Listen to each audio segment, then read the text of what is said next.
Hi hello friends, biryani போல் செய்யக்கூடிய steam rice எப்படி செய்யலன்னு வாங்க பார்க்கலாம். ஒரு குக்கரில் எண்ணெய் சேர்த்து பிரியாணி ஸ்பைசஸ் எல்லாத்தையும் சேர்த்துக்கிறேன். பாண்டா லீஃப் இருந்தால் சேர்த்துக்கோங்க, டேஸ்ட் இன்னும் சூப்பராக இருக்கும். இது கூடவே ஒரு பெரிய வெங்காயம், 3 பச்சை மிளகா, ஒரு கைப்பிடி அளவுக்கு கருவேப்பிலை சேர்த்து அதையும் நல்லா பொரிய விட்டுக்கிறேன்.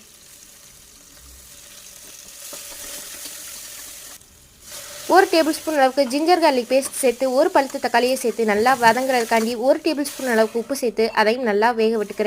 காப்படியில் 2 தடவை தண்ணி சேர்த்துக்கிறேன். அது நல்லா கொதிச்சு வந்த பிறகு காப்படி ரைஸை அரை மணி நேரத்துக்கு முன்னாடி ஊற வச்சு வச்சுருக்கேன். அதையும் சேர்த்து நல்லா இந்த அளவுக்கு வெந்து வர அளவுக்கு வச்சுட்டு கொத்தமல்லி தலையை சின்ன சின்னதாக கட் பண்ணி போட்டுக்கிறேன். நெய் சேர்த்துக்கிறேன். கலர் பொடியை தண்ணியில் கலக்கி வச்சுருக்கேன். வேணா இது ஆப்ஷனல் தான், சேர்த்தாலும் சேர்த்துக்கலாம், சேர்க்காட்டினாலும் அது உங்கள் இஷ்டம்.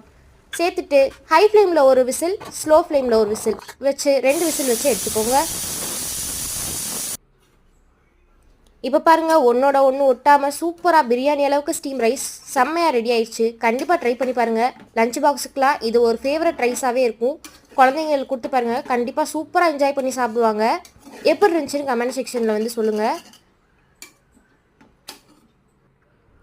பாருங்கள், பார்க்கவே டெம்டிங்காக இருக்குது. இதோட நான்வெஜ் குழம்பு ஏதாச்சும் ஒன்று வச்சு சாப்பிட்டு பாருங்கள், சூப்பராக இருக்கும். கண்டிப்பாக ட்ரை பண்ணி பார்த்துட்டு எப்படி இருந்துச்சுன்னு கமெண்ட் செக்ஷனில் சொல்லுங்கள். பாய்.